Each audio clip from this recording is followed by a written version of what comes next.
ఆవిడ చివరికి ఆ డబ్బుల్ని ఫెయిల్ అవ్వకూడదు అనేది చేసుకుని ఆ డబ్బుల్ని జమ చేసి జాయింట్ కలెక్టర్ గారికి లెటర్ ఇస్తూ ఆ లెటర్లో కూడా వారు చెప్పడం జరిగింది, కేవలం నైతిక బాధ్యత తీసుకుని మీ యొక్క ఆదేశాలని గౌరవించడానికి మాత్రమే ఈ డబ్బు జమ చేస్తున్నాను తప్పితే మీరు దాంట్లో ఎట్రిబ్యూట్ చేసినటువంటి లేదా ఆరోపించబడినటువంటి ఏ నిందలు కానీ ఏ కార్యక్రమాలకు కానీ మేము అంగీకరించట్లేదు, మేము డినై చేస్తున్నాము అవన్నీ కూడా చెప్తూ వారికి లెటర్ కూడా ఇవ్వటం జరిగింది జాయింట్ కలెక్టర్ గారికి. అంటే జయసుధా గారు తరపున వకీల్ గారు ప్లేటర్ గారు వెళ్ళి జేసీ గారిని కలిసి అందజేయటం జరిగింది.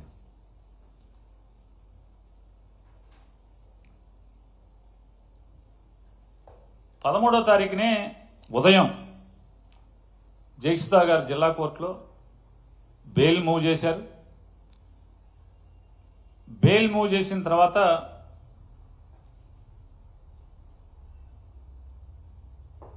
ఉద్దేశపూర్వకంగా బెయిల్ని డిలే చేయటం కోసం దానిలో ఉన్న పీపీని మార్చి, నేను కొత్తగా ఛార్జ్ తీసుకున్నాను కాబట్టి, అంటే విజయవాడ నుంచి డిప్యూటీ డైరెక్టర్ ప్రాసిక్యూషన్స్ హోదాలో ఉన్నటువంటి ఒక ప్రభుత్వ న్యాయ నిపుణులు అంటే గవర్నమెంట్ లీడర్ గారిని అపాయింట్ చేశారు. వారు వచ్చి నాకు సమయం కావాలి, ఇవాళ ఉద్యోగంలోకి వచ్చాను అని చెప్పటం, వెంటనే మళ్ళీ వాయిదా తీసుకోవటం, వాయిదా తీసుకున్న రోజు మళ్ళీ వచ్చి పోలీసులు కేస్ డైరీని కోర్టుకు సబ్మిట్ చేయలేదండి. ఎందుకంటే అది సరాసరి పోలీస్కి జడ్జి గారికి సంబంధించినటువంటి, అంటే charge sheet final charge sheet వేసే వరకు కూడా అది సీక్రెట్ డాక్యుమెంట్ కాబట్టి పోలీసు అప్పటి వరకు వారు ఏమేమి ఇన్వెస్టిగేషన్ చేశారు, ఈ దీంట్లో ఏమేమి వాళ్ళు తప్పులు కనుగొని పసిగట్టి డాక్యుమెంటరీ ఎవిడెన్స్తో సహా వారు నిర్ధారణకు వచ్చారో అవన్నీ కూడా జడ్జి గారికి రాసి ఇవ్వాల్సినటువంటి రిపోర్టు.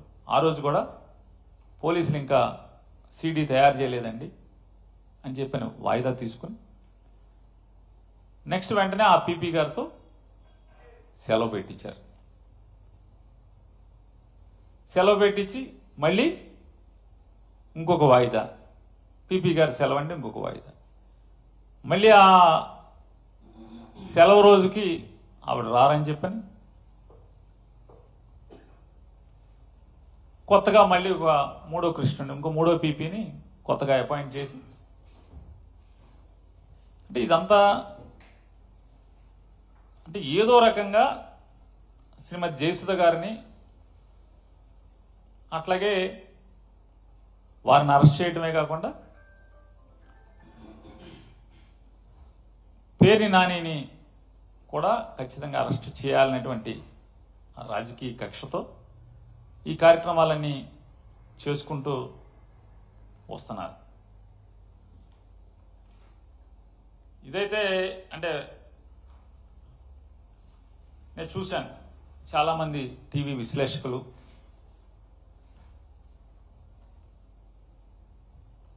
అట్లాగే మంత్రులు ఏడి పేర్ని నాని ఏడి ఎక్కడికి వెళ్ళిపోయాడు మాట్లాడే,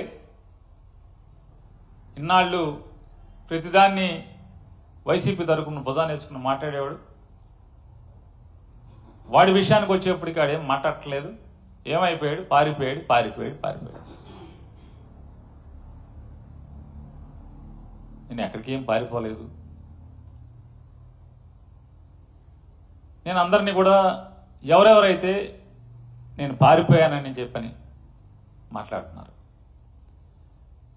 నేను ఒకటే మిమ్మల్ని ఒక చిన్నగా కోరుకుంటున్నాను. ఒకటి, మీరు ఒక్కదానికి మీ అంతరాత్మను ప్రశ్నించుకుని సమాధానం చెప్పండి. మీ మీద కక్షతో మీ ఇంట్లో ఆడవాళ్ళని మీద కేసులు కడితే మీరు ఇంట్లో ఆడవాళ్ళని రక్షించుకుంటానికి ప్రయత్నం చేస్తారా లేదా ఇంటి ఆవిడ్ని, ఇంటి ఇల్లాల్ని జైలుకు పంపించే కార్యక్రమాన్ని మీరు చేస్తారా? అభం శుభం తెలియని వాళ్ళని చెప్పండి. మీరు రాసిన వాళ్ళని కానీ మాట్లాడిన వాళ్ళని కానీ యూట్యూబ్లో అందరినీ నేను అడుగుతున్నాను. ఇది విమర్శనాత్మకంగా అడగట్లా, పరుషంగా మాట్లాడట్లా. సరే అయిపోయాక ఒక మంత్రి గారు అయితే దొంగతనం చేస్తే రాజకీయ కక్ష ఏంటి, అదేంటిది ఏంటి అని మాట్లాడుతున్నారు. నేను చేశానని చెప్పని మీకు ఆధారాలు ఉన్నాయా? ఎలా మీరు నేను దొంగతనం చేశానని మీరు మాట్లాడతారు? ఇన్వెస్టిగేషన్ కంప్లీట్ అవ్వలేదని చెప్పనేమో మీ పోలీసులే చెప్తున్నారు. ఆల్రెడీ నిన్న కేసు డైరీ కోర్టుకి ఇచ్చి దాంట్లో కూడా ఈ విషయాలు ఏం మాట్లాడలేదని చెప్పని అంటున్నారు. ఇవన్నీ మీడియాలో వచ్చినాయి, నేను కాదు. నేను కోర్టుకు వెళ్ళలేదు. అన్ని కోర్టు వ్యవహారాల దగ్గర నుంచి పోలీసులు ఏం చేయాలి, ఎవరేమనుకుంటున్నారు, మీరు ఎందుకు ఈ చేయరు అవి చేయరు అని కూడా రాసేటువంటి పెద్దలందరినీ కూడా నేను అడుగుతున్నాను ఒక మాట.